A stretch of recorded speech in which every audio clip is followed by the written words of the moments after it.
Обвинувањата на Русија дека Киев поседува биолошко и хемиско оружје се лажни и покажуваат дека Владимир Путин размислува да ги употреби во војната против Украина, вели американскиот претседател Џо Бајден. Официјални представници на Вашингтон и сојузничките земји претходно обвинија Русија дека намерно шири дезинформации дека Украина има програма за биолошко оружје, напоменувајќи дека на тоа го гледаат како можен вовед во потенцијалното руско започнување на биолошки или хемиски напади. Путин е притиснат над зид и сега изнесува нови лажни тврдења дека ние во Америка имаме биолошко, како и хемиско оружје во Европа, а тоа едноставно не е точно. Тие исто така сугерираат дека Украина има биолошко и хемиско оружје.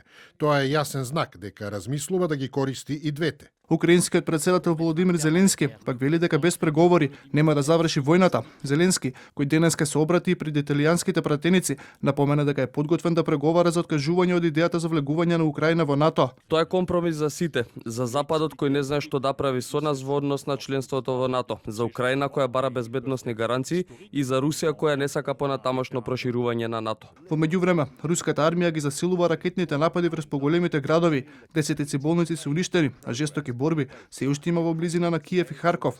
Од украинската влада велат дека руските поморски сили почнале да ја напаѓаат и периферијата на Одеса. Представници на руските сепаратисти пак соопштија дека по неколку неделни борби освоиле речиси половина од Мариупол. Ако го земе по области, тогаш веројатно се ослободени најмалку 50%.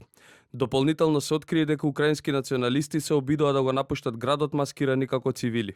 Украинската армија го повика населението да се подготви за засилено гранатирање врз виталната цивилна инфраструктура. Од генералштабот исто така објавија дека руските трупи го окупирале копнениот коридор кон Крим и го блокирале пристапот на Украина до Азовското море.